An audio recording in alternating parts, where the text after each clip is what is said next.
So hi everyone, this is Shivansh and I am software developer in Optum. और आज की इस वीडियो में हम देखने वाले हैं मॉड्यूल 1 ऑफ स्प्रिंग बूट। इसके पहले इंट्रोडक्टरी वीडियो आई थी जिसमें हमने देखा था क्या क्या पढ़ेंगे हम स्प्रिंग बूट के कंप्लीट कोर्स में, और क्या क्या तुम्हारे पर्क्स हैं। प्रोजेक्ट्स भी हम बनाने वाले हैं, इसे रिज्यूमे में लगा सकते हो तुम, इस पे रेफरल ले सकते हो, जॉब ले सकते हो। स्प्रिंग बूट बहुत पॉपुलरली यूज हो रहा है, ऑप्टम में भी यही यूज हो रहा है, spring boot as a back and.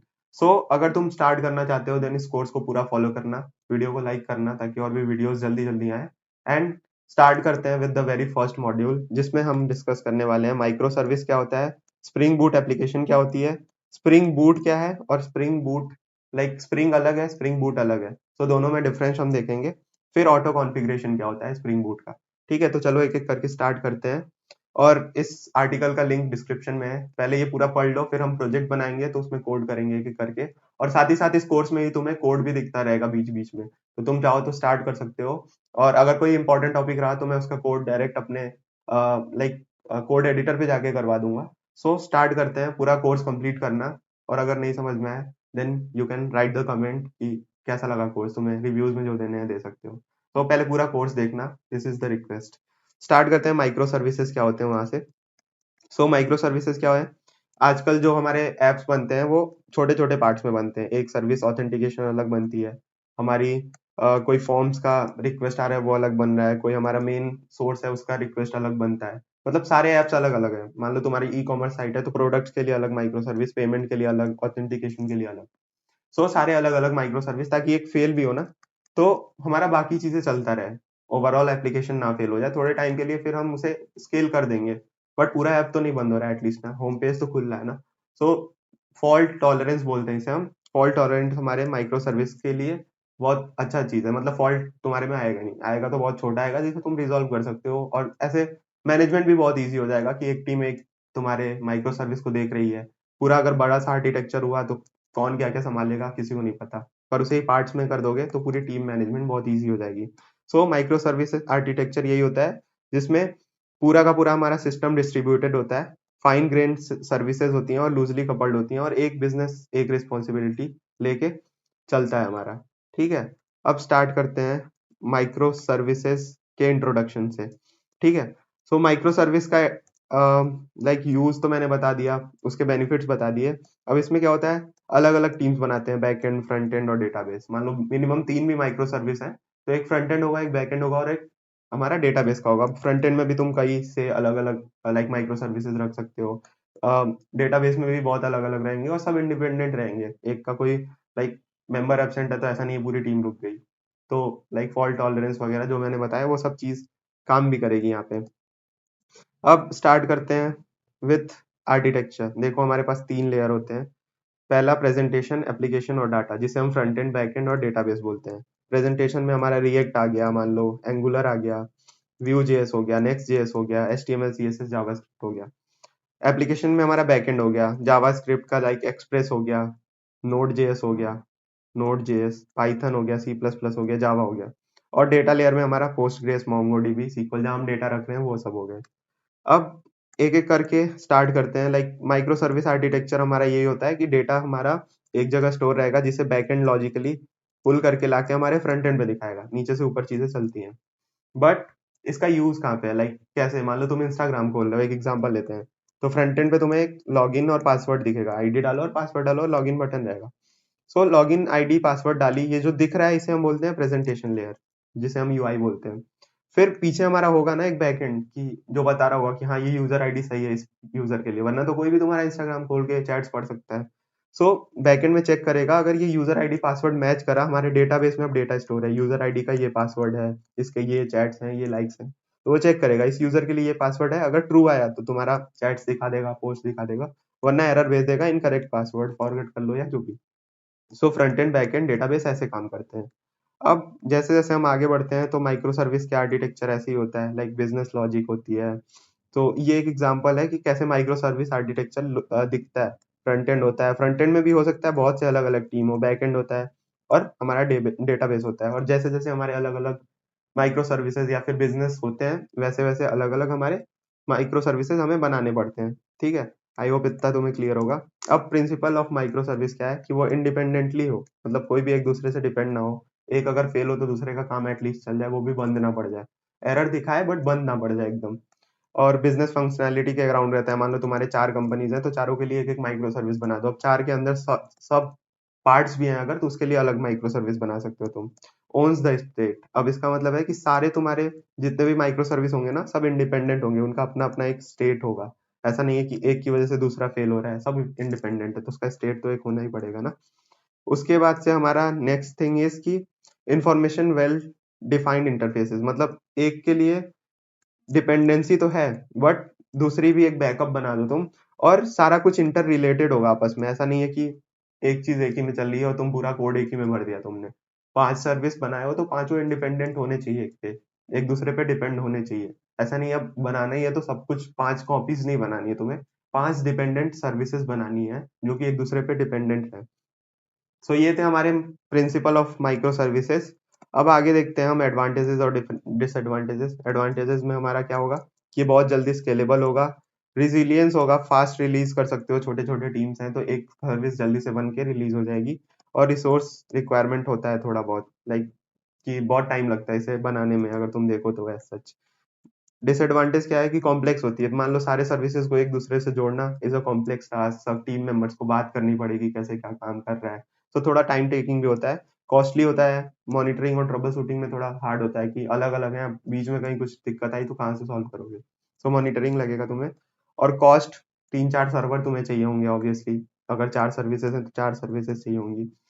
तो उसके लिए बहुत से चैलेंजेस भी आते हैं, लाइक फर्स्ट चैलेंजेस की डाटा इनकंसिस्टेंस हो सकता है तुम्हारा, हो सकता है एक जगह से किसी ने डेटाबेस में चेंज किया और वो दूसरी जगह से भी सेम चेंजेस हो गए, तो हमारा राइट रीड ऑपरेशन प्रॉपर नहीं हुआ, अलग अलग टाइम पे अलग अलग लोगों ने कर दिया।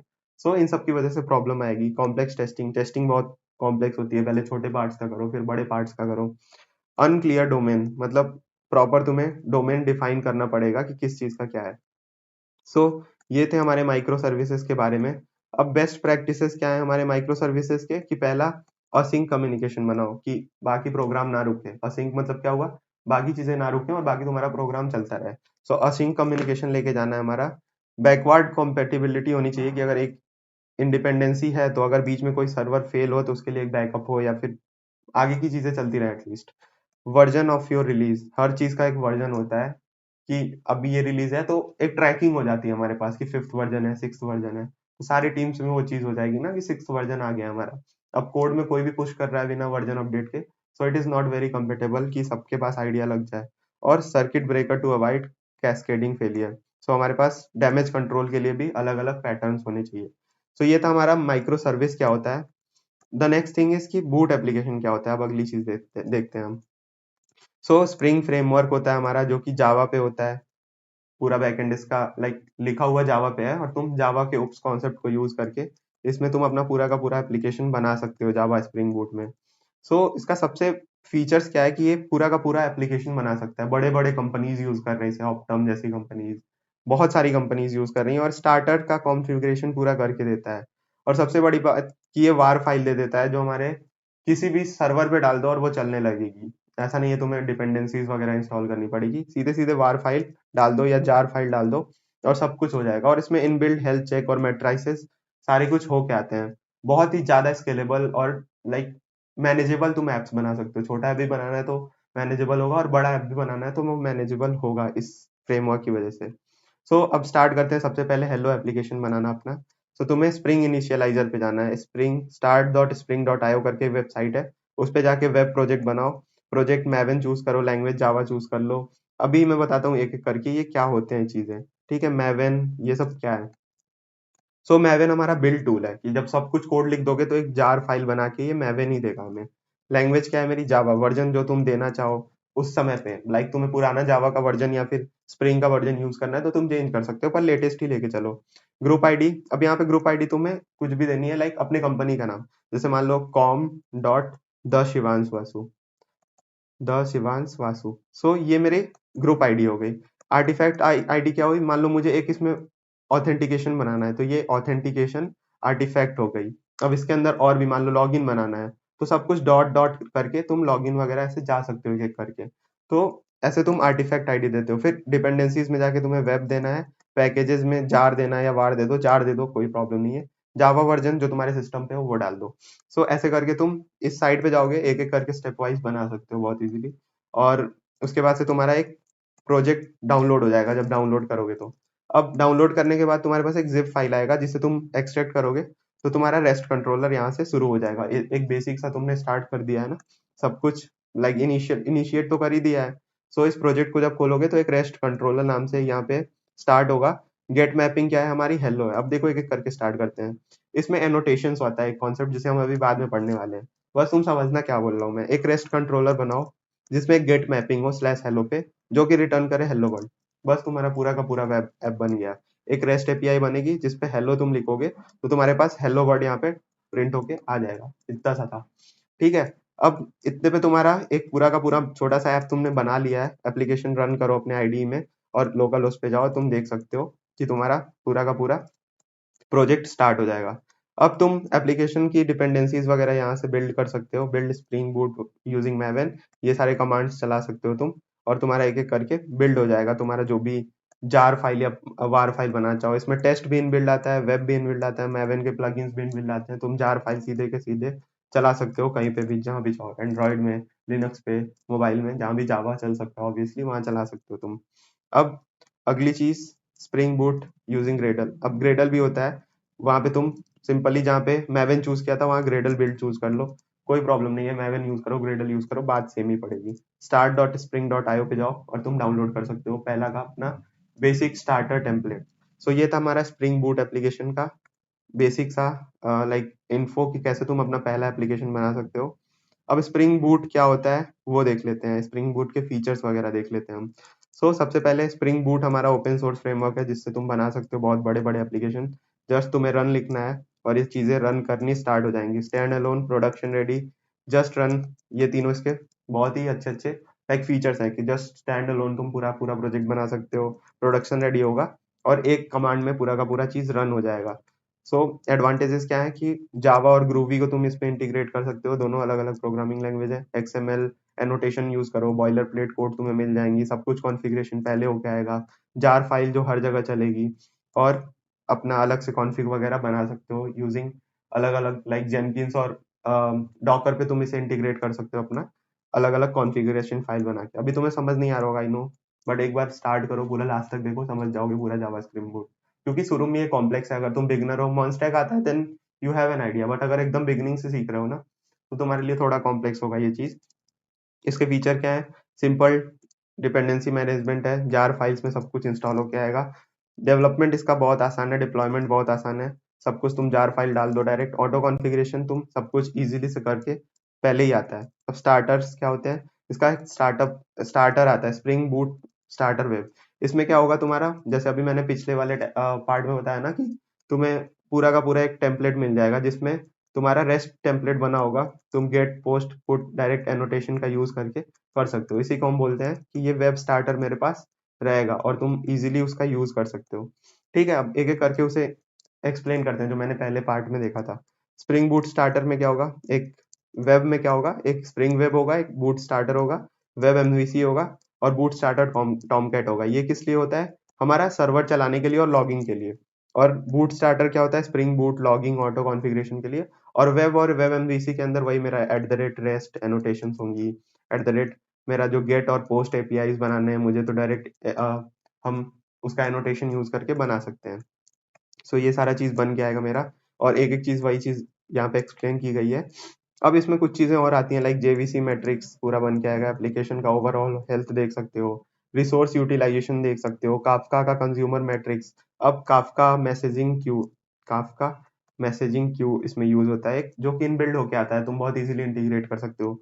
लॉगर मैट्रिक्स तुम इजीली इसमें डाल सकते हो, मैट्राइसेस हो गया, कैश मैट्राइसेस हो गया, स्प्रिंग का इंटीग्रेशन मैट्रिक्स हो गया, सब कुछ इसमें लाइक तुम बहुत इजीली देख सकते हो बहुत स्टार्टिंग में। अब जब तुम स्टार्टिंग में इंस्टॉल करोगे ना तो तुम एक स्कोप बना सकते हो टेस्ट के लिए, एक स्कोप बना सकते हो तुम मेन वेब के लिए। पहले तुम अपना वेब बनाओ फिर उसमें टेस्ट भी रन कर सकते हो बहुत इजीली। फिर जेपीए डिपेंडेंसी भी मेरा उसमें आ सकता है, जावा स्प्रिंग बूट का अलग अलग डिपेंडेंसी तुम इसमें ऐड कर सकते हो।